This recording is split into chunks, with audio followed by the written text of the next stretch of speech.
কিছুক্ষণের মধ্যেই আবির 2 cup coffee নিয়ে এসেছে। কফির কাপ দুটো টেবিলের উপর রেখে প্যাকেট থেকে একটা গাঁদা ফুল বের করে মেঘের কানে গুজে দিল। আবিরের কর্মকাণ্ড দেখে মেঘ অভিভূতর ন্যায় চেয়ে আছে, নিষ্পলক দৃষ্টি তার। আবির ভাই নিজের হাতে কানে ফুল গুজে দিচ্ছে। এটা অনুভব করতেই মেঘের হৃৎপিণ্ড দিক বেদিক ছুটাছুটি করতে শুরু করে দিয়েছে। আবিরের প্রতি অষ্টাদশী এতটাই আসক্ত হয়ে গেছে যে দিবারাত্রি শুধু আবির ভাইকে নিয়েই স্বপ্ন দেখে। তাই কোনটা বাস্তব আর কোনটা কল্পনা সেটাই মাঝে মধ্যে গুলিয়ে ফেলে। আবির মেঘের দিকে তাকিয়ে শান্ত কণ্ঠে বলল, মাশাল্লাহ, আমার ফুল ছেঁড়াটা সার্থক হলো। মেঘ জানালার গ্লাসের দিকে তাকিয়ে নিজেকে দেখল। এলোমেলো কালো চুলের মধ্যে হলুদ রঙের ফুলটাকে অসম্ভব সুন্দর লাগছে। পরক্ষণে নিজের চোখে মুখের দিকে নজর পড়তেই গ্লাস থেকে দৃষ্টি সরিয়ে নিল। কান্নার তোপে মুখমণ্ডল লাল হয়ে গিয়েছে। নিজের বিষণ্ণ মুখশ্রী দেখতে কারোরই ভালো লাগে না। আবির ঠান্ডা কণ্ঠে বলল, কফিটা খা। আবির কফির কাপ হাতে নিয়ে বিছানার পাশে বসেছে। কফির কাপে 2 চুমুক দিয়ে রাশভারী কণ্ঠে বলে উঠল, নিজেকে এতটা উৎপীড়িত ভাবিস না। মুখ লুকিয়ে কান্না তারাই করে যাদের নিজের প্রতি কোনো আস্থা নেই। মেঘের নিস্তব্ধতা দেখে আবির দীর্ঘশ্বাস ছেড়ে পুনরায় বলল, তুই যত কাঁদবি মানুষ তোকে আরও বেশি কাঁদাতে চাইবে। কিছু মানুষের কাজই হলো অন্যের দুর্বল জায়গাতে আঘাত করা। ভার্সিটিতে পড়ছিস, নতুন বন্ধু হচ্ছে, আর যাই করিস কখনো নিজের দুর্বলতা কারো সামনে প্রকাশ করবি না। মেঘ মনোযোগ দিয়ে কফি খাচ্ছে আর আবিরের কথা শুনছে। আবির ভাইয়ের প্রতি অষ্টাদশীর নিষিদ্ধ প্রেমানুভূতি এতটাই প্রখর হতে শুরু করেছে যা প্রকাশ করতেও সাহস পাচ্ছে না, প্রকাশ না করেও থাকতে পারছে না। যতবারই ভাবে আবির ভাইকে নিজের মনের কথা বলবে ততবারই ফুপির কথা মনে পড়ে যায়। ফুপির কথা মনে হলেই শুধু কান্না পায়। আবির ভাই রাজশাহীতে চলে যাবে শুনে এমনিতেই মন খারাপ ছিল। তার মধ্যে সন্ধ্যাবেলায় জান্নাতাপু কল দিয়েছে। জান্নাতাপুর ফোন দিয়েই ফুপির সাথে কথা হয়েছে। ফুপির কান্না শুনে মেঘও কান্না শুরু করে দিয়েছে। বারবার শুধু মনে হয়, এই বাড়ির মানুষগুলো এত নিষ্ঠুর কেন? আব্বু বড় আব্বু কিভাবে পারছে বোনকে রেখে এতগুলো বছর কাটাতে? ওনাদের কলিজা কি একবারের জন্যও কেঁপে ওঠে না? তানভীর ভাইয়াও তো মেঘের সাথে এত বছর যাবৎ এমনটাই করে এসেছে। যদি জানতে পারে মেঘ আবির ভাইকে ভালোবাসে তাহলে আব্বু বড় আব্বুর মতো 2 ভাই নিশ্চিত এমন আচরণই করবে। এইসব ভেবেই মেঘ কাঁদছিল। মেঘ আস্তে করে বলল, জান্নাতাপু কল দিয়েছিল। আবির ঠান্ডা কণ্ঠে জবাব দিল, আমি জানি ফুপির সঙ্গে তোর কথা হয়েছে, এটাও জানি। মেঘ শীতল কণ্ঠে শুধালো, ফুপি কি আমাদের বাসায় আসবেন না? ফুপির জন্য আমার খুব কষ্ট হচ্ছে। কথাটা বলেই মেঘ আবারও কান্না শুরু করে দিয়েছে। আবির অত্যন্ত ধীর কণ্ঠে বলে উঠল, তুই 1 মাসেই এত অধৈর্য হয়ে যাচ্ছিস, অথচ ফুপি 28 বছর যাবৎ এই কষ্ট সহ্য করে বেঁচে আছেন। ফুপি কিছু বললে তুই যদি সঙ্গে সঙ্গে কান্না শুরু করিস তখন তো ফুপি আরও বেশি ভেঙে পড়বে।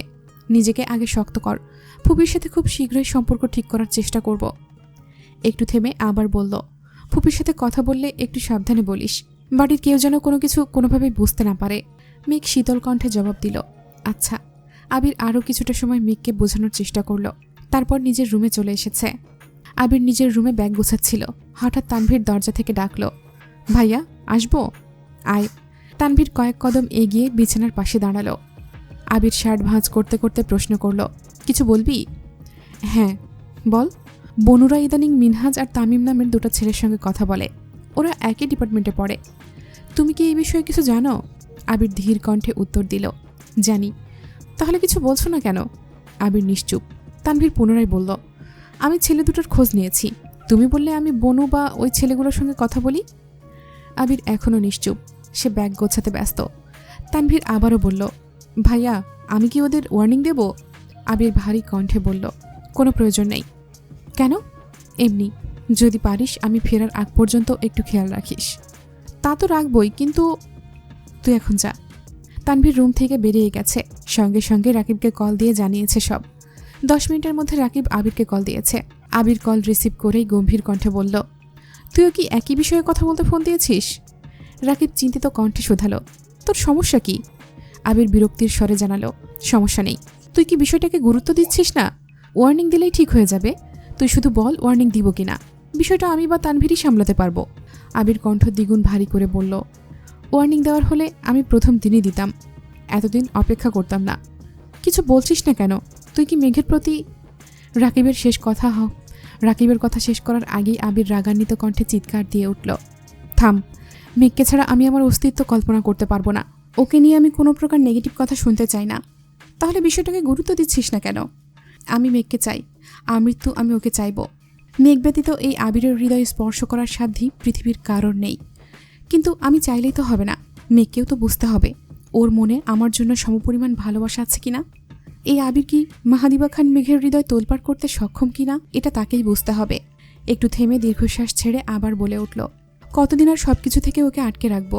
এখন ভার্সিটিতে পড়ছে, চারপাশে কত চাকচিক্যময় পরিবেশ। সবকিছুর ভিড়ে ওর মন যদি আমায় খুঁজে নেয় তবেই না আমার ভালোবাসা পূর্ণতা পাবে। রাকিব রাগান্বিত কণ্ঠে বলল, তোর এই পাগলামির পরিমাণ খুবই ভয়ানক হবে, মিলিয়ে নিস, এখনো সময় আছে, তুই শুধু একবার বল। আবির কণ্ঠ 3 গুণ ভারী করে বলা শুরু করলো, জীবনটা তো এমনিতেই তছনছ হয়ে গেছে, ভয়ানক পরিণামের আর কি বা বাকি আছে। তুই বিশ্বাস কর রাকিব, ওরে কাঁদতে দেখলে আমার কলিজা কেঁপে ওঠে, মনে হয় আমার হৃৎপিণ্ডটা কেউ অবিরত ছুরি দিয়ে আঘাত করছে। আর যখন বুঝতে পারি এই কান্নার কারণটা আমি, তখন নিজেকে বড্ড অপরাধী মনে হয়। এই জীবন তো আমি চাইনি রাকিব, ওকে কাঁদাবো বলে তো ভালোবাসিনি, তবে কেন আমার সাথে এমনটা হলো। রাকিব কথা খুঁজে পাচ্ছে না, আমতা আমতা করে বলল, থাক চিন্তা করিস না, সব ঠিক হয়ে যাবে ইনশাল্লাহ। আবির আর কোনো কথা বলেনি, ফোন কেটে দিয়েছে। ভোরবেলা রওনা দিতে হবে, ব্যাগ গুছিয়ে ঘুমিয়ে পড়েছে। আবির রাজশাহীতে গিয়েছে 3 দিন হলো। আজকে মালিহা খান ভাইয়ের বাড়ি থেকে ঘুরে আসছেন। মাইশার বিয়ে আগামী মাসের মাঝামাঝিতে ঠিক করা হয়েছে। ততদিনে মিমার আদির পরীক্ষা শেষ হয়ে যাবে। মিমার আদির সামনে পরীক্ষা বলে লেখাপড়া একটু বেশিই করতে হচ্ছে। আকলিমা খান ছেলে মেয়েকে পড়ানোতে ব্যস্ত। মেঘ শুয়ে বসে আর টিভি দেখে দিন কাটায়। সন্ধ্যার পর মেঘ টিভিতে প্রোগ্রাম দেখছিল। মালিহা খান মেঘের পাশের সোফায় বসে শান্ত কণ্ঠে জিজ্ঞেস করলেন, তোর ভাইয়ের সাথে কি আজ কথা হয়েছে? মেঘ টিভি থেকে মনোযোগ সরিয়ে বড় আম্মুর দিকে তাকিয়ে বলল, কোন ভাই? মালিহা খান ভনিতা ছাড়াই বললেন, আবিরের সাথে কি আজকে তোর কথা হয়েছে? মেঘ ঠান্ডা কণ্ঠে উত্তর দিল, আমার সঙ্গে তো কথা হয়নি, সকালে আম্মুর সঙ্গে কথা হয়েছিল। মালিহা খান কিছুটা গম্ভীর হয়ে বললেন, তোরা ভাই বোনেরা এমন কেন? আমার ভাইরা বিয়ের এত বছর পরেও প্রতিদিন কেউ না কেউ ফোন দিয়ে খোঁজখবর নেয়, আর তোরা এখনই কথাবার্তা বলিস না। তোদের বিয়ে দিলে শ্বশুরবাড়ি থেকে তো জীবনেও ভাইদের খোঁজ নিবি না। বিয়ের কথা শুনে মেঘের মন খারাপ হয়ে গেছে।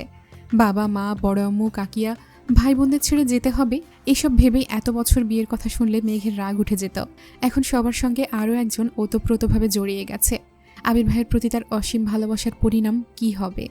আবির ভাই ছাড়া অন্য কাউকে নিয়ে ভাবতেই পারে না সে। মালিহা খান আদেশের স্বরে বললেন, আবিরকে একটা কল দে তো। আমি সকাল 11টায় কল দিয়েছিলাম, বিকেলেও দিয়েছিলাম, কিন্তু তোর ভাই তো কলই ধরছে না। কল দিয়ে দেখ তো ধরে কিনা।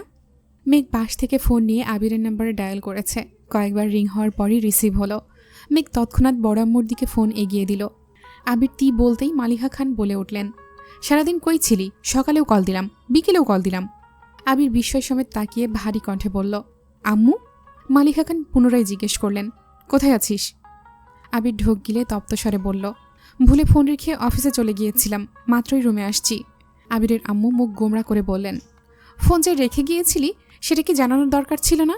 আমি চিন্তায় অস্থির হয়ে যাচ্ছিলাম। আবির ঠান্ডা কণ্ঠে উত্তর দিল, আম্মু তোমাকে তো বলেছি আমার জন্য এত চিন্তা করো না, তুমি কখন আসছো সেটা বলো। আসছি দুপুরে, মাইশার বিয়ে ঠিক হয়েছে আগামী মাসে। শোন, তোর মামাসহ বাড়ির সবাই কম করে হলেও 100 বার বলে দিয়েছে তুই যেন বিয়েতে যাস। সেসব নিয়ে ভাবার সময় আছে। তোমার শরীরের কি অবস্থা? আলহামদুলিল্লাহ সুস্থ আছি। তুই কেমন আছিস বাবা? কবে আসবি? আলহামদুলিল্লাহ ভালো আছি। কবে আসবো এখনো বলতে পারছি না। কেন? তুই আসলে বলবো। আচ্ছা, মেঘ কোথায়? এখানেই আছে। ফোনটা ওকে দাও তো। নে, তোর ভাই কথা বলবে। এই বলেই ফোনটা মালিহা খান মেঘের দিকে এগিয়ে দিল। মেঘ কাঁপা কাঁপা হাতে ফোনটা নিল। আবির ভাইয়ের সঙ্গে কথা বলতে গেলে এখনও অস্থিরতায় ভোগে মেয়েটা।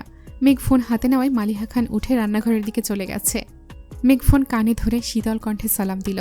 আবির সালামের উত্তর দিয়ে গম্ভীর কণ্ঠে শুধালো, তুই যে কাজগুলো করিস এগুলো কি বুঝে করিস? তুই যে হুট করে আম্মুর কাছে ফোন দিয়ে দিলি, আমি তো তুই ভেবে কথা বলছিলাম, যদি কিছু বলে ফেলতাম। কি বলে ফেলতেন? সে যাই বলি, এমন কাজ আর কখনো করবি না। ফোন কাউকে দেওয়ার আগে বলে তারপর দিবি, মনে থাকবে? হ্যাঁ। আগেও কি কল দিয়েছিলি? মেঘ আস্তে করে বলল, না। তা দিবি কেন? আমি বাড়িতে না থাকলে তো তোর ঈদ লেগে যায়, নিজের মতো চলতে পারিস, সব কিছু করতে পারিস। মেঘ বিড়বিড় করে বলল, আপনাকে কল দিতে ভয় লাগে। কথাটা শোনা মাত্রই আবিরের মেজাজ খারাপ হয়ে গেছে। কপাল গুটিয়ে অত্যন্ত পুরু কণ্ঠে বলল, খুব ভালো, আমার মাথা ব্যথা করছে, রাখছি। মেঘ আর কিছু বলতেই পারল না। আবির কল কেটে দিয়েছে। অষ্টাদশী মন খারাপ করতে চেয়েও করতে পারল না। 3 দিন পর আবির ভাইয়ের সাথে একটু হলেও কথা হয়েছে, এতেই মনটা হালকা হয়ে গেছে। তবে আবির ভাইয়ের মাথা ব্যথা শুনে চিন্তাও লাগছে। খাওয়া দাওয়া শেষ করে রাতে শুতে শুতে ভাবছে আবির ভাইকে কল দেবে কিনা। ভাবতে ভাবতে ডায়াল করলো আবিরের নাম্বারে। অষ্টাদশীর বুকের ধুকপুকানি শুরু হয়ে গেছে। বারবার মনে হচ্ছে শ্বাস আটকে আসছে। শোয়া থেকে উঠে বসেছে। আবির ফোন রিসিভ করেই বলল, সরি। কেন? সন্ধ্যার আচরণের জন্য। মেঘের অক্ষিযুগল কোটর ছেড়ে বাইরে আসতে চাইছে। আবির ভাই তাকে সরি বলছে, এটাও কি সম্ভব? মেঘ কোমল কণ্ঠে শুধালো, আপনার মাথা ব্যথা কি কমেছে? আবির ঠাট্টার স্বরে বলল, যদি বলি কমেছে তাহলে কি কথা বলবি না? মেঘ ভনিতা ছাড়াই বলে উঠল, বলবো। আবির মৃদু হেসে বলল, তার মানে কথা বলতে ফোন দিছিস? মেঘ আমতা আমতা করে উত্তর দিল, না। আবির ভ্রু কুঁচকে প্রশ্ন করল, তাহলে ফোন কেন দিয়েছিস? মেঘ মন খারাপ করে বলল, জানি না। আবির সশব্দে হেসে উঠল, হায় আল্লাহ, এত কনফিউজড। হাসি থামিয়ে আবির স্বাভাবিক কণ্ঠে বলে উঠল, চিন্তা করিস না, খাবার খেয়ে ওষুধ খেয়েছিলাম, এখন মাথা ব্যথা কমেছে। তুই কি করিস? আমি বসে আছি। খাইছিস? হ্যাঁ। ক্লাসে গিয়েছিলি? হ্যাঁ। মেঘ মোলায়েম কণ্ঠে বলল, আবির ভাই?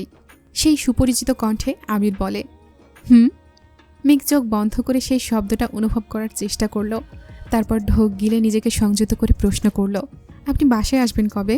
আবির নিজের চুল ঠিক করতে করতে বলল, বাসায় তো কেউ আমার কথা মনেই করে না, তাই ভাবছি এখানেই থেকে যাব। আবিরের কথায় মেঘের অভিমান হলো। মেঘ বিছানা থেকে নেমে বেলকুনিতে গিয়ে দাঁড়ালো। নিচে রাখা আবিরের বাইকটা দেখে মুচকি হেসে বলল, আচ্ছা, সাবধানে থাকবেন। দোয়া করি ভালো থাকুন, রাখছি। আবির উচ্চস্বরে বলে উঠল, এই ওয়েট। মেঘ মৃদু হেসে শুধালো, কিছু বলবেন? আবির দীর্ঘশ্বাস ছেড়ে উত্তর দিল, কাজ শেষ করতে পারলে পরশু চলে আসবো ইনশাল্লাহ। মেঘ ভাব নিয়ে প্রশ্ন করল, কেন, ওইখানে থাকবেন না? আবির দাঁত চিবিয়ে চিবিয়ে উত্তর দিল, সেটা সময় বলে দেবে। মেঘ মোলায়েম কণ্ঠে বলল, আমি মজা করছিলাম, সাবধানে থাকবেন, এখন রাখছি। আচ্ছা, তুইও সাবধানে থাকিস। মেঘ বেলকুনিতে দাঁড়িয়ে ফোনে আবিরের ছবি দেখায় ব্যস্ত। প্রতিটা ছবিতেই আবির ভাইকে অসম্ভব সুন্দর লাগছে। এত সুদর্শন কোনো পুরুষ হতে পারে? এটা আবির ভাইকে না দেখলে মেঘের বিশ্বাসই হতো না। আবির ভাইয়ের বলা প্রতিটা কথাই অষ্টাদশীর হৃদয়ে দোলা দিচ্ছে। এই কয়েক মাসে আবির ভাই অষ্টাদশীর পুরো পৃথিবী দখল করে ফেলেছে। এগুলো ছবি দেখল, কিন্তু একটা ছবিতেও হাসির ছিটে ফোটা নেই। অথচ ওই মানুষটা নিজেও জানে না ওনার হাসিটা অষ্টাদশীর অতীব প্রিয়। মেঘের মাঝে মাঝে মনে হয় ফুপির মতো আমার জীবনটাও যদি এমন হয়। পরক্ষণেই ভাবে, ফুপার মতো আবির ভাইও কি কোনোদিন ভালোবাসবে না আমায়? আজ সেই কাঙ্ক্ষিত দিন। আবির ভাই আসবে বলে মেঘ দুপুর থেকে বেলকনিতে অপেক্ষা করছে। অথচ আবির ফেরার কোনো নামগন্ধই নেই। বারবার ফোন হাতে নিচ্ছে, কিন্তু কল দেওয়ার সাহস হচ্ছে না। কিছুক্ষণ পর মিম রুমে এসছে। মিম বলল, আপু কি করো? মেঘ বেলকনি থেকে রুমে ঢুকতে ঢুকতে বলল, এমনি দাঁড়িয়েছিলাম। তোর হাতে ওটা কি রে? মিম বলল, আপু জানো, আমার এক বান্ধবী এটা দিয়েছে, সুন্দর না?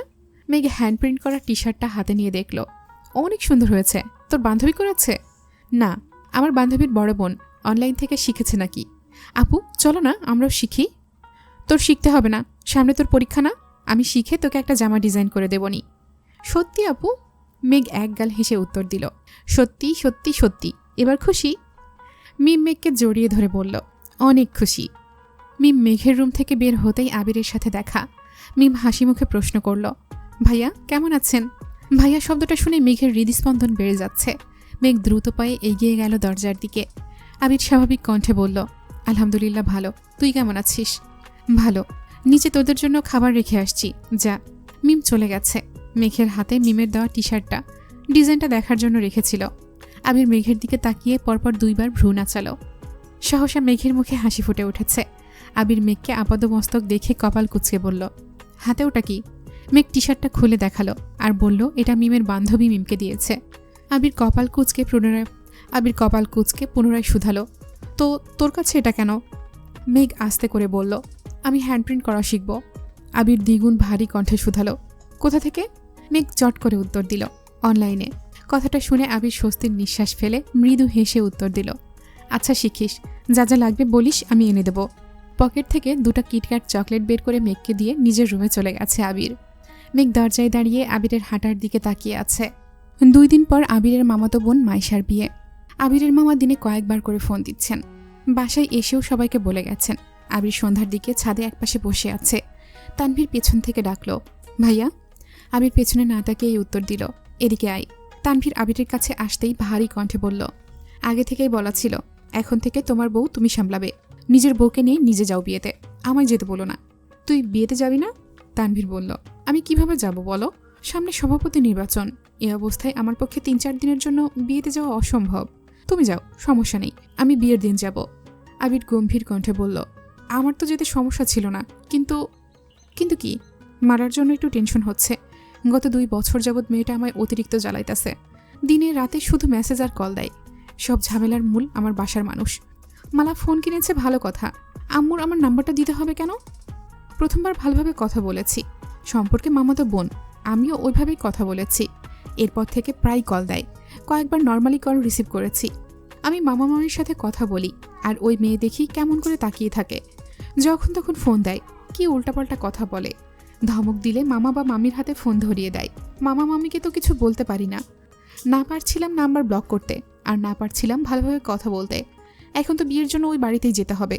ওই মেয়ের আচরণ দেখে তোর বন্যা আবার হাইপার হয়ে যায়। এই চিন্তায় ভালো লাগছে না। এত কাহিনী তো আমায় বলনি। অসহ্যকর বিষয় নিয়ে আলোচনা করতেও আমার অসহ্য লাগে। তানভীর একটু ভেবে বলল, ভাইয়া ভেবো না, তোমার একটা থাপ্পড় খাইলে সব ঠিক হয়ে যাবে। আবির বিরক্তির স্বরে জানালো, বাসায় যেদিন আসছিল ওই দিনই থাপ্পড় দিতে ইচ্ছে হয়েছিল। তোর বোন ব্যতীত স্বইচ্ছায় কোনো মেয়েকে আমি ছুতে চাই না। এই জন্যই ওই মেয়ে এখনও আমার থাপ্পড় খায়নি। এখন কি করবা? আবির দীর্ঘ শ্বাস ছেড়ে পড়ল, যদি মালার কারণে মেঘের চোখ থেকে এক ফোঁটাও পানি পড়ে, মালার খবর আছে, আমি ভুলে যাব সে আমার বোন হয়। তানভীর ভীত স্বরে বলল, ভাইয়া তোমার রাগটা কন্ট্রোলে রাখো প্লিজ। বনুরে মালার থেকে দূরে দূরে রাখো, আর পারলে বনুরে একটু সময় দিও। তানভীরের সাথে বেশ কিছুক্ষণ সময় কথা বলে আবির নিচে চলে এসেছে। মেঘ সোফায় বসে টিভি দেখতেছে। ড্রয়িং রুমে আর কেউ নেই। আবির মেঘকে দেখেও না দেখার মতো করে রান্নাঘরে চলে গেছে। নিজের জন্য কড়া করে 1 কাপ কফি করেছে। কফির কাপটা হাতে নিয়ে আবির সিঁড়ির দিকে যাচ্ছে। মেঘ কপাল কুঁচকে এক দৃষ্টিতে আবির ভাইকে দেখছে। আবিরের মনের ভেতরের দুশ্চিন্তাগুলো চেহারায় ভেসে উঠেছে। অষ্টাদশী আবিরের তামাটে চেহারা দেখে বোঝার চেষ্টা করছে আবির ভাইয়ের কি হয়েছে।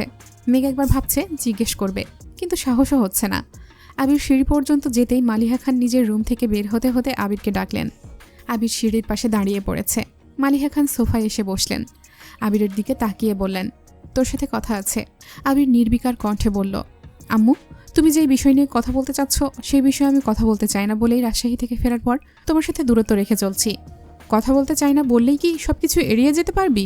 তোর কি বিয়ের বয়স হয়নি? বিয়ে কি করবি না? আবির তপ্ত স্বরে জানালো, বিয়ে করার সময় হলে নিজেই তোমাদের বলবো। মালিহা খান শুষ্ক কণ্ঠে বলে উঠলেন, আমি আমার ছেলের এই রূপ দেখব বলে তো ছেলেকে বিদেশে পাঠাইনি। তোকে এত মরা মরা দেখতে আমার ভালো লাগে না। আমি চাই তুই বিয়ে কর। একটু থেমে পুনরায় বললেন, জান্নাত মেয়েটাকে আমার খুব ভালো লাগছিল। এতদিন মেঘের টিউটর ছিল, এখন তো আর সে আমাদের বাসায় পড়ায় না। মেয়েটার খোঁজ নিতে সমস্যা কোথায়? আবির নিশ্চুপ। মেঘ হা করে তাকিয়ে আছে বড় আম্মুর মুখের দিকে। মেঘের চোখে মুখে দুশ্চিন্তার ছাপ। কিভাবে বলবে জান্নাতাপুর যে বিয়ে হয়ে গেছে, তাও আবার আসিফ ভাইয়ের সঙ্গে। মেঘ সহসা আবিরের মুখের দিকে তাকালো। মালিহা খান মেঘের দিকে তাকিয়েই বললেন, তোর কাছে জান্নাতের নাম্বার আছে? মেঘ বলে, জান্নাতাপুর? মেঘের কথার মাঝে আবির বলে ওঠে, ওর কাছে নাম্বার থাকবে কোথায় থেকে? তুমি কি শুরু করেছো আম্মু? মেয়েটা পড়াতে এসেছিল, পড়াইছে আলহামদুলিল্লাহ, মেঘ চান্সও পাইছে। মেয়েটাকে দাওয়াত দিয়ে খাওয়াইছো, গিফট দিতে চাইছো, সব ইচ্ছেই পূরণ করা হলো। এরপরেও এই বিষয় নিয়ে কেন কথা উঠছে? মেঘ আহাম্মকের মতো আবিরের দিকে চেয়ে আছে। বলে দিলেই তো হয় জান্নাতাপুর বিয়ে হয়ে গেছে। আবির মেঘের দিকে চোখ রাঙিয়ে ইশারা করলো যাতে কিছু না বলে। আবির দীর্ঘশ্বাস ছেড়ে পুনরায় বলল, সামনে মাইশা আপুর বিয়ে, তুমি বরং সেই দিকে মনোযোগ দাও। আর বিয়ে বাড়ি থেকে কোনোভাবে আমার বিয়ের কথা তুললে আমি কিন্তু সঙ্গে সঙ্গে বাড়ি চলে আসব, কথাটা মাথায় রেখো। মেন গেট থেকে 2 কদম এগিয়ে আলী আহমদ খান উচ্চস্বরে বললেন, হয়েছেটা কি? মা ছেলের মধ্যে কি নিয়ে মনোমালিন্য চলছে? আবির মায়ের দিকে তাকিয়ে ধীর কণ্ঠে বলল, আব্বুকে কিছু বলবা না কিন্তু। বাবার দিকে তাকিয়ে গম্ভীর কণ্ঠে বলল, কিছু না। আবির চলে গেছে। বড় আব্বুকে দেখে মেঘ টিভি বন্ধ করে চলে যাচ্ছে। আলী আহমদ খান সোফায় বসতে বসতে মালিহা খানকে শুধালেন, কি হয়েছে? মালিহা খান মনমরা হয়ে উত্তর দিলেন, কি আর হবে, বিয়ের কথা বলছিলাম, এই জন্য রাগারাগি করছে। আলী আহমদ খান ভারী কণ্ঠে বললেন, তুমি ছেলেরে আর কিছুই বইল না, মাথাটা একটু ঠান্ডা হোক, আমি কথা বলবো। মালিহা খান শীতল কণ্ঠে জানালেন, ঠিক আছে। আজ মাইশার গায়ে হলুদ। মালিহা খান আর আলী আহমদ খান গতকালই বিয়ে বাড়িতে চলে গেছেন। মালিহা খান মাইশাদের বড় ফুপি, তাই ওনার দায়িত্বও একটু বেশি। আরও আগেই যাওয়ার কথা ছিল, কিন্তু অসুস্থতার কারণে আলী আহমদ খান স্ত্রীকে একা ছাড়তে রাজি হননি। ডাক্তার দেখিয়ে গতকাল উনি নিজেই নিয়ে গেছেন। তানভীর ব্যতীত বাকিরা আজ বিয়ে বাড়িতে যাবে। আগে থেকেই বলা আবির ইকবাল খানের গাড়ি নিয়ে যাবে। মামুনি, কাকিয়া, মেঘ, মিম আর আদিকে নিয়ে যাওয়ার দায়িত্ব আবিরের। মোজাম্মেল খান আর ইকবাল খান অফিস করে বিকেলের দিকে রওনা দেবেন। সকাল থেকে সাকিব আবিরকে কলের পর কল দিচ্ছে, যেন যত তাড়াতাড়ি সম্ভব বিয়ে বাড়িতে উপস্থিত হয়। সকালে নাস্তা করে ইকবাল খান আর মোজাম্মেল খান অফিসের উদ্দেশ্যে বেরিয়ে পড়েছেন। বাকিরা রেডি হচ্ছে। গায়ে হলুদের পাঞ্জাবি শাড়ি নেওয়ার দায়িত্ব ছিল আবিরের। নিজের কিছু জামাকাপড় সহ সব ব্যাগ গাড়ির ডিকিতে রাখতে গিয়ে হঠাৎ কিছু একটা মনে করে বাড়ির ভেতরে ঢুকেছে আবির। মিম, আদি, মামুনিরা ততক্ষণে রেডি হয়ে মেঘকে ডাকতে ডাকতে বেরিয়ে পড়েছেন। কাকিয়া আবিরকে জিজ্ঞেস করছে, আবার কোথায় যাচ্ছিস? উত্তরে আবির জানালো, ওয়ালেটটা রুমে ফেলে এসেছি, তোমরা গাড়িতে বসো, আমি এক্ষুনি আসছি। হালিমা খান পুনরায় ডেকে বললেন, মেঘ রেডি হলো কিনা একটু দেখিস তো। আবির আচ্ছা বলে সিঁড়ি দিয়ে দ্রুত পায়ে উঠে রুম থেকে ওয়ালেটটা আর একটা জ্যাকেট নিয়ে বের হয়েছে। জ্যাকেটটা পরে ওয়ালেটটা চেক করতে করতে মেঘের দরজা পর্যন্ত এসে ডাকলো, আর কতক্ষণ লাগবে তোর? আবিরের কণ্ঠ শুনে মেঘ চমকে ওঠে। ত্রস্ত ঘুরে দাঁড়ালো সে। সঙ্গে সঙ্গে বিছানা থেকে জ্যাকেটটা গায়ে টেনে জড়িয়ে নিয়েছে। মেঘের হুড়োহুড়ি কর্মকাণ্ডে আবির মেঘের দিকে তাকালো। মেঘের গায়ে এমনভাবে জ্যাকেট জড়ানো দেখে আবির কয়েক সেকেন্ডের জন্য স্থির দৃষ্টিতে তাকায়। মেঘ চিবুক নামিয়ে দাঁড়িয়ে আছে। মেঘ কালো রঙের একটা গাউন পরেছে, সাথে আবিরের গিফট করা একটা গর্জিয়াস হিজাবও পরেছে। মেঘকে দেখতে এত মায়াবী আর মোহনীয় লাগছে যে আবির দৃষ্টি সরাতে পারছে না। মেঘকে আপাদমস্তক দেখে আবির মেঘের আটকে ওঠার কারণটা বোঝার চেষ্টা করলো। যদিও কিছু বুঝতে পারেনি, তবুও আবির চোখ নামিয়ে সরি বলে রুম থেকে বের হতে যাচ্ছিল। মেঘ অস্বস্তি কাটিয়ে ডাকলো, আবির ভাই। আবির দরজার বাইরে থেকে উত্তর দিল, মিমকে একটু ডেকে দেবেন প্লিজ। আবির বেলকনি থেকে ড্রয়িং রুমে একবার তাকালো, কোথাও কেউ নেই। আবির উচ্চস্বরে জানালো, সবাই বের হয়ে গেছে, মিমও গাড়ির কাছে চলে গেছে। কোনো সমস্যা? আমি কি কোনোভাবে হেল্প করতে পারবো? মেঘ কি করবে বুঝতে পারছে না। মিমকে বেশ কয়েকবার ডেকেছে, আদি আর মিম হইহুল্লোড় করে বেরিয়ে গেছে, তাই মেঘের ডাক মিম শোনেনি। আবির ভাইকে বলবে কিনা বুঝে উঠতে পারছে না। মেঘকে স্তব্ধ থাকতে দেখে আবির পুনরায় রুমে ঢুকেছে। আবির রুমে ঢুকতেই মেঘ আঁতকে উঠল, বৃহৎ চোখে তাকালো। আবির ভ্রু কুঁচকে প্রশ্ন করল, কি হয়েছে? মেঘ চিবুক নামিয়ে নিল। মেঘ এখনো জ্যাকেট জড়িয়ে দাঁড়িয়ে আছে। অষ্টাদশীর অশান্ত মন কেমন করে কাঁপছে, কথা আটকে আসছে। মাথা নিচু করে অনেক কষ্টে বলল, জামার চেনটা লাগাতে পারছি না। আবির স্বাভাবিক ভঙ্গিতে মেঘের কাছে এগিয়ে এলো। আবিরের আগানোতে অষ্টাদশীর হৃদস্পন্দনের মাত্রা বাড়তে শুরু করেছে। আবির মেঘের কাছাকাছি দাঁড়িয়ে শান্ত কণ্ঠে বলল, ওইদিকে ঘোর। মেঘ না চাইতেও আবিরের দিকে পিঠ করে দাঁড়ালো। জ্যাকেটটা ধরে রাখার শক্তিটুকুও পাচ্ছে না। আবির জ্যাকেটে হাত দিতেই মেঘ জ্যাকেটটা ছেড়ে দিয়েছে। পড়ে যেতে নিলে আবির তাড়াতাড়ি জ্যাকেটটা ধরে বিছানার ওপরে রাখলো। হিজাব দিয়ে সম্পূর্ণ পিঠ ঢাকা। আবির অতি সন্তর্পণে পিঠ থেকে হিজাবটা সরায়। সহসা অষ্টাদশীর উজ্জ্বল বর্ণের পিঠটা উন্মুক্ত হয়। না চাইতেও আবিরের নজর পড়ে সেই অচ্ছদ পৃষ্ঠে, যেখানে পাশাপাশি দুইটা কৃষ্ণবর্ণের বিউটি স্পট ঝলমল করছে। আবির ঢোক গিলে দৃষ্টি সরিয়ে নিল। আবিরের বক্ষপিঞ্জরে আবদ্ধ হৃৎপিণ্ডটা দিক বিদিক ছুটছে, যেন পাঁজরের হাড় ভেঙে বেরিয়ে আসবে এখনই। আবিরের সর্বাঙ্গ ঘামতে শুরু করেছে। আবিরের হাত কাঁপছে। অন্যদিকে তাকিয়ে কাঁপা কাঁপা হাতে জিপার স্লাইডারে ছুতে গেলে উষ্ণ হাতের 3টা আঙুল মেঘের উন্মুক্ত পিঠ স্পর্শ করে। আবির আর মেঘ দুজনের গাত্র এবার একসঙ্গে কম্পিত হলো। আবিরের স্পর্শে অষ্টাদশীর অঙ্গে অব্যক্ত শিহরণ জাগছে। দেহের প্রতিটি শিরা উপশিরায় তুফান শুরু হয়ে গেছে। কয়েক সেকেন্ডের ব্যবধানে শরীরের প্রতিটা লোম দাঁড়িয়ে পড়েছে। মেঘ চোখ বন্ধ করে দাঁড়িয়ে আছে, তবে তার দাঁড়িয়ে থাকার শক্তিটা ক্রমশই কমে আসছে। আবির তাড়াহুড়ো করে স্লাইডার টেনে ওপরে উঠিয়ে দ্রুত পায়ে রুম থেকে বের হয়ে গেছে। সিঁড়ি দিয়ে নামতে নামতে পরনের জ্যাকেটটা খুলে ফেলল। মনে হচ্ছে সারা শরীর থেকে গরম বাতাস বের হচ্ছে। চোখের সামনে বারবার প্রেয়সীর উন্মুক্ত পিঠ ভেসে উঠছে। নিচে এসে চেয়ার টেনে বসে এক নিঃশ্বাসে 1 গ্লাস পানি শেষ করল। দীর্ঘশ্বাস ছেড়ে নিজেকে ধাতস্থ করার চেষ্টা করল। পকেটে থাকা ফোনটা অবিরত ভাইব্রেট হচ্ছে। ফোন বের করে কল রিসিভ করল। সাকিব কল দিয়েছে। কথা বলতে বলতে মেন গেট পেরিয়েছে। মামুনি আর কাকিয়া গাড়িতে বসে আছেন। মিম আর আদি ছুটোছুটি করছে। কে সামনে বসবে সেটা নিয়ে 2 ভাই বোন বিবাদ করছে। আবিরকে বের হতে দেখেই দুজন শান্ত হয়ে গেছে। অন্যদিকে আবিরের প্রস্থানের পরপরই অষ্টাদশী ধপ করে বিছানায় বসে পড়েছে। উন্মুক্ত পিঠে আবির ভাইয়ের স্পর্শ অনুভব করতেই বারবার শিহরিত হচ্ছে মেঘের গাত্র। যা ভেবেছিল জ্যাকেটটা পরবে, কিন্তু এখন মনে হচ্ছে গ্রীষ্মের প্রখর রোদে তার দেহ পুড়ছে। কিছুক্ষণের মধ্যে নিচে নামল মেঘ।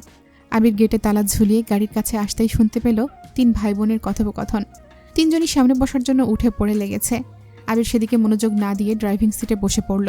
আকলিমা খান গাড়ির ভেতর থেকে ডাকলেন, কিরে তোরা কি গাড়িতে উঠবি?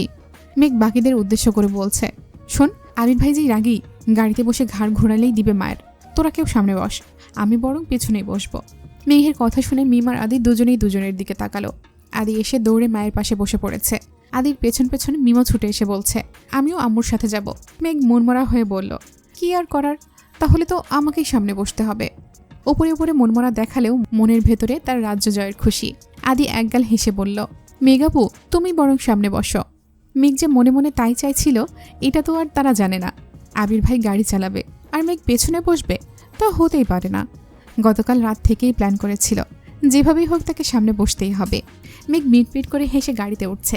আবির এতক্ষণ বেখেয়ালি থাকলেও পুরো ঘটনা সে মনোযোগ দিয়ে দেখেছে। গাড়ির জানালা দিয়ে বাইরে তাকিয়ে হাত দিয়ে মুখ ঢেকে মুচকি হাসল। আবির চাইলেও সবার মধ্যে মেঘকে সামনে বসতে বলতে পারত না। মেঘ যে নিজে থেকে আবিরের পাশে বসার চেষ্টা করেছে, এতেই আবিরের মন প্রশান্তিতে ভরে গেছে। দিনকে দিন মেঘের করা পাগলামিগুলো আবিরকে তার প্রেয়সীর প্রতি আরও বেশি আসক্ত করে তুলছে। খানবাড়ির রাজপুত্র আর রাজকন্যারা ঢাকা থেকে ত্রিশালের উদ্দেশ্যে যাত্রা শুরু করেছে। আবিরের মামার বাড়ি ময়মনসিংহ বিভাগের ত্রিশালে। যানজট পেরিয়ে আসতে অনেকটা সময় লেগে যায়। আবির পূর্ণ মনোযোগ দিয়ে গাড়ি চালিয়ে যাচ্ছে। মেঘ একবার রাস্তার দিকে দেখছে, মাঝে মাঝে আর চোখে আবিরকেও দেখছে। আবিরের দিকে যতবার তাকায় ততবারই বাসার ঘটনাটা মনে পড়ে যায়। প্রতিবারই অষ্টাদশী লজ্জায় নুয়ে পড়ে। আকলিমা খান আর হালিমা খান সাংসারিক আলোচনায় ব্যস্ত। গাজীপুর চৌরাস্তা পেরিয়ে কিছু দূর যাওয়ার পর আবির গাড়ির কাঁচ নামিয়ে দিয়েছে। শীতল পরিবেশ, রাস্তার পাশে বিশাল আকৃতির গাছ। মেঘ এক মনে তাকিয়ে সেই সব দৃশ্য দেখছে আর আপন মনে কত কি ভাবছে। অষ্টাদশীর অশান্ত মনে ছোটাছুটি করছে কত শত প্রেমময় বার্তা। আচমকা আবির রাস্তার পাশে গাড়ি থামাতে মেঘ সহ বাকিরাও চমকে ওঠে। আবির মামুনি আর কাকিয়াকে উদ্দেশ্য করে বলে, তোমরা একটু বসো, আমি আসছি। 5 মিনিটের মধ্যে একটা শপিং ব্যাগ আর কিছু খাবার কিনে নিয়ে গাড়িতে উঠেছে। খাবারগুলো মিমদের দিয়ে শপিং ব্যাগটা মেঘের দিকে দিয়ে বলল, এটা রাখ, পরে নেব। দীর্ঘ পথ অতিক্রম করে আবিরের মামার বাড়িতে পৌঁছালো। 3 মামার বাড়ি পাশাপাশি। বড় মামার বাড়ি দোতলা বিল্ডিং। বিয়েবাড়ির গেট অনেক দূর থেকে সবার চোখে পড়ছে। গেটের কাছে অনেকেই অপেক্ষা করছে। মিমদের নামতে দেখে বরণডালা নিয়ে মালা ঘর থেকে বেরিয়ে এসেছে। মেঘ বের হতে যাবে এমন সময় আবির মেঘের হাত টেনে 1000 টাকার নোট মেঘের হাতে দিয়ে আস্তে করে বলল, বরণ করলে এটা দিয়ে দিস। মেঘকে কেউ যেন কোনোভাবেই কিছু বলতে না পারে, তাই আবির আগে থেকেই চোখ কান খোলা রাখার চেষ্টা করছে।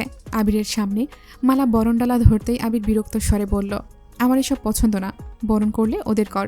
আবির বরণডালায় টাকা দিয়ে মালাকে পাশ কাটিয়ে বাড়িতে ঢুকে পড়েছে। মালা যথারীতি হাসি মুখে বাকিদের বরণ করল।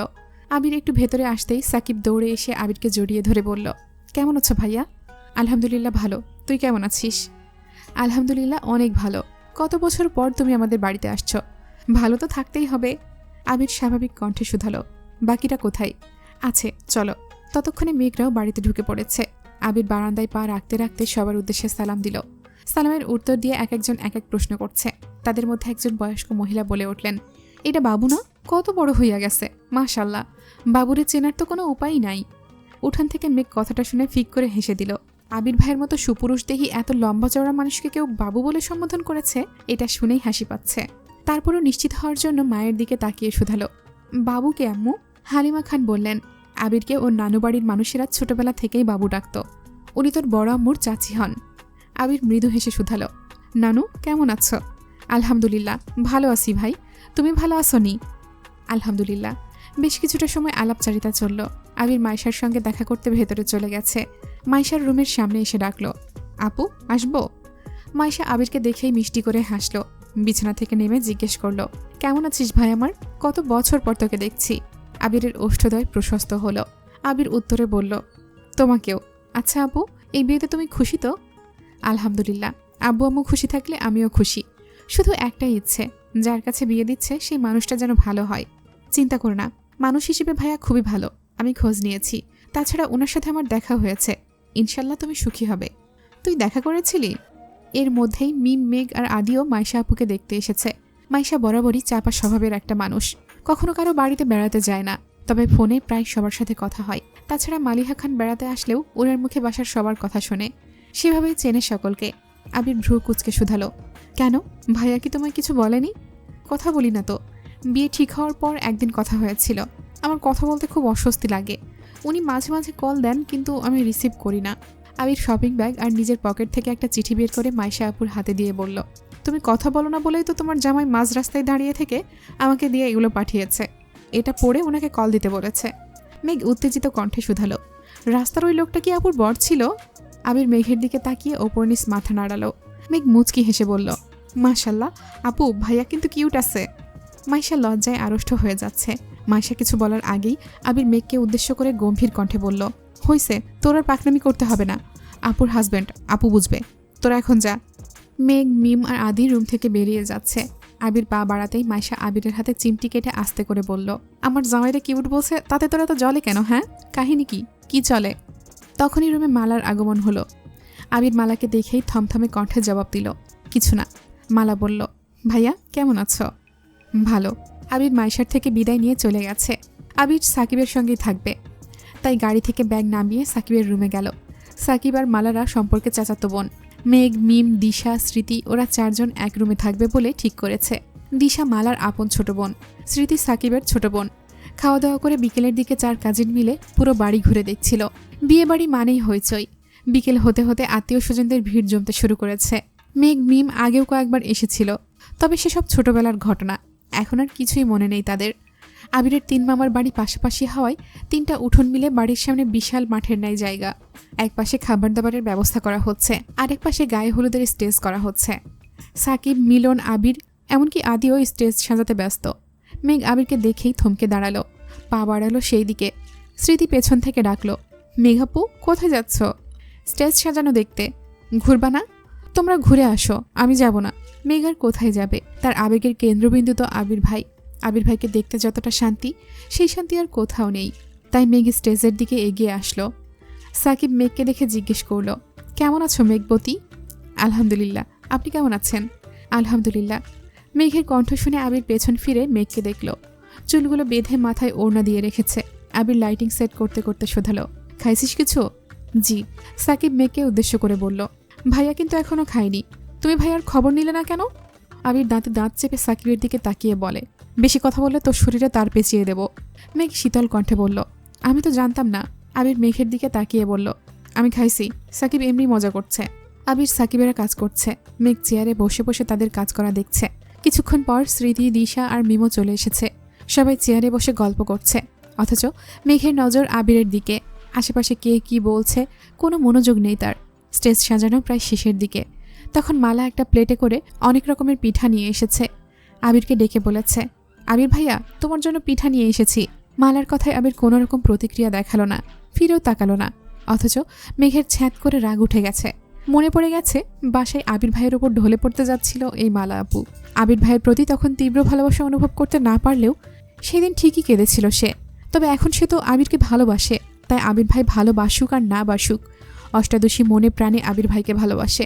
আবিরের আশেপাশে কাউকে সে সহ্য করতে পারে না। মেঘ ভেতরে ভেতরে রাগে ফুঁসছে। মালা পুনরায় বলল, পিঠাগুলো খেয়ে নিও ভাইয়া। আবির পিছনে না ফিরেই বলল, আমি খাবো না পিঠা, ওদের দে। হাত দিয়ে মেঘদের ইশারা করল। আবিরের কথাটা মালার পছন্দ হয়নি। অকস্মাৎ সাকিব বলল, 3 দিন যাবৎ এত কাজ করতেছি, আমাকেও তো একটা পিঠা সাধতে পারিস। মালা সাকিবের ওপর নিজের ক্ষোভ প্রকাশ করে বলল, তুই কি পার্টির মেহমান যে তোকে আলাদা করে পিঠা দিতে হবে? সাকিব মন খারাপ করে বলল, আজ মেহমান হতে পারিনি বলে কেউ দামই দেয় না। মালা আর কথা বাড়ালো না, মেঘের হাতে পিঠেগুলো দিয়ে চলে গেছে। পিঠেগুলো সে আবিরের জন্য আলাদা করে এনেছিল। নকশি পিঠার সবগুলোই লাভ আকৃতির। পিঠাগুলোর দিকে নজর পড়তেই দ্বিতীয় দফায় রাগ উঠে গেল মেঘের। মিমার স্মৃতির দিকে পিঠাগুলো দিয়ে বলল, তোরা খা, আমি খাবো না। আবির সাকিবের দিকে তাকাতেই সাকিব জিজ্ঞেস করল, কি হয়েছে মেঘবতী? পিঠা খাবে না কেন তুমি? আমাদের বাড়ির পিঠাগুলো কি অপরাধ করেছে যে তুমি তাদের ছুঁয়েও দেখছো না? মেঘ মুখ গম্ভীর করে উত্তর দিল, পিঠা খাবো, তবে এগুলো না। সাকিব বলে, এই মিলন, মেঘবতীর জন্য পিঠা নিয়ে আয় তো। যত জাতের পিঠা ঘরে আছে সবগুলো নিয়ে আসবি। মেঘ ভ্রু কুচকে বলল, আমি এখন পিঠা খাবো না। মিলন সেসবে পাত্তা দেয়নি। কিছুক্ষণের মধ্যেই বড় প্লেটে করে অনেক প্রকারের পিঠা এনে মেঘকে দিয়েছে। মেঘ না চাইতেও 2-1টা পিঠা খেয়েছে। আবির লাইটিংয়ের কাজ শেষ করে মেঘের পাশের চেয়ারে বসেছে। মেঘ আবিরের দিকে প্লেট এগিয়ে দিয়ে বলল, নেন পিঠা খান। আবির 2 হাত সামনে এগিয়ে বোঝালো হাতে ময়লা, খাবে কি করে? মেঘ ভনিতা ছাড়াই বলল, হাত ধুয়ে আসুন। আবির রাশভারী কণ্ঠে বলল, কষ্ট লাগছে। মেঘ মুচকি হেসে আস্তে করে বলল, খাইয়ে দেব আমি?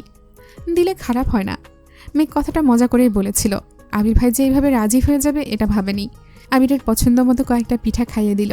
হঠাৎ আবিরের চোখ পড়ে বড় মামার সঙ্গে আবিরের আব্বু বাড়িতে আসতেছে। আবির মেঘকে বলে, আর খাবো না, তুই খা। আবির তৎক্ষণাৎ চেয়ার থেকে উঠে স্টেজে চলে গেছে। স্টেজে বাকিরা কাজ করছে। আবির ভাইয়ের অকস্মাৎ পরিবর্তন দেখে মেঘ ভ্রু কুঁচকে তাকিয়ে রইল। মনে মনে ভাবছে এই ব্যাটার কী সমস্যা। মাঝে মাঝে মনে হয় ওনার মতো রোমান্টিক মানুষ এই পৃথিবীতে আর একটাও নেই, আবার মাঝে মাঝে মনে হয় ওনার মতো পাষাণ আর একটাও নেই। উনি এমন কেন? আলী আহমদ খান মিম আর মেঘকে দেখে হাসি মুখে প্রশ্ন করলেন, তোমরা কখন এসেছ? বড় আব্বুর কণ্ঠস্বরে মেঘের ধ্যান ভাঙে। মিম স্বাভাবিক কণ্ঠে বলে, দুপুরের দিকে আসছি বড় আব্বু।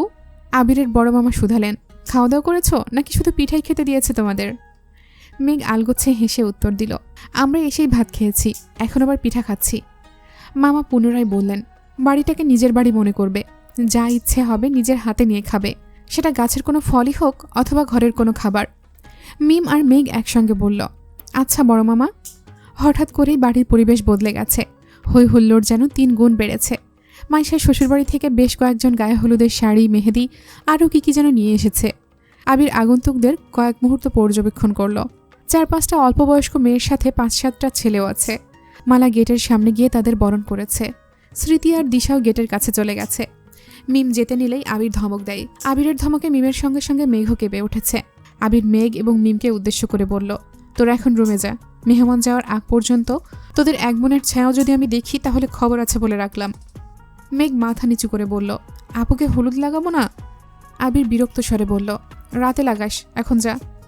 মেঘ আর মিম দুজনেই মাথা নিচু করে একে অপরকে অভিযোগ জানাতে জানাতে রুমে চলে গেছে। এতদিন তানভীর ভাইয়া এমন করেছে। মেঘ আর মিম দুজনকে অতিরিক্ত শাসনে রেখেছে। এবার তানভীর ভাইয়া আসেনি, তাই ভেবেছিল একটু আনন্দ করবে। সব আনন্দে আবির ভাই পানি ঢেলে দিল। সন্ধ্যার পরপরই মেহমান চলে গেছে। মাইশা মিম আর মেঘকে খুঁজে না পেয়ে দিশাকে দিয়ে ডেকে পাঠিয়েছে। মাইশা আপুর 4 জন বান্ধবীও এসেছে। মালা আপুরও 3টা বান্ধবী এসেছে। তাছাড়াও খালাতো মামাতো বোনেরা তো আছেই। সন্ধ্যার পর থেকে বাড়িতে শাড়ি পরার ধুম পড়েছে। মিম আর মেঘ বিছানার একপাশে বসে সবার সাজগোজ দেখছে। মাইশা আপু বারবার দুজনকে শাড়ি পরতে বলেছে। মিম শাড়ি দুচোখে সহ্য করতে পারে না, কিন্তু সবার শাড়ি পরা দেখে মেঘের খুব ইচ্ছে করছে শাড়ি পরতে। তবে আজ পর্যন্ত কখনো শাড়ি পরেনি, তাই শাড়ি সামলাতে পারবে কিনা ভয় পাচ্ছে। মাইশা আপুর এক বান্ধবীকে দেখে হঠাৎ মেঘের রাকিবের গার্লফ্রেন্ডের কথা মনে পড়ে গেল। জান্নাত আপুর বিয়েতে কত সুন্দর করে সেজে এসেছিল। রাকিব ভাইয়ের গার্লফ্রেন্ডকে দেখে সেদিন মেঘেরও শাড়ি পরতে ইচ্ছে হয়েছিল, তবে আজ আর সাহস পাচ্ছে না। আচমকা মাইশা আপু মেঘের দিকে তাকিয়ে জোর গলায় বলল, মেঘ তুমি কিন্তু শাড়ি পরবে, একদম না শুনবো না। পরবে মানে পরবেই। আপু আমি তো কখনো শাড়ি পরিনি, তোমার যেভাবে সুবিধা সেভাবে পরানো হবে, তুমি চিন্তা করো না। মিমের এইসব শাড়ি পরা দেখতে আর ভালো লাগছে না। মেঘ শাড়ি পরবে শুনে মন খারাপ করে রুম থেকে বেরিয়ে গেছে। মেঘও রেডি হতে ওয়াশরুমে গেছে। মাইশা আপু মিটিমিটি হাসছে। মাইশা আপুর বেস্ট ফ্রেন্ড জিজ্ঞাসু চোখে চেয়ে প্রশ্ন করল, কি রে হাসছিস কেন? মাইশা আশেপাশে দেখে বান্ধবীর কানে বিড়বিড় করে বলল, আবিরের কথা বলেছিলাম না তোকে, ওর চাচাতো বোন মেঘ। আমি শিওর আবির মেঘকে পছন্দ করে, কিন্তু কিছু বলতে পারছে না। মেঘকে শাড়ি পরাচ্ছি যাতে আবিরের রিয়াকশন বুঝতে পারি, বুঝলি?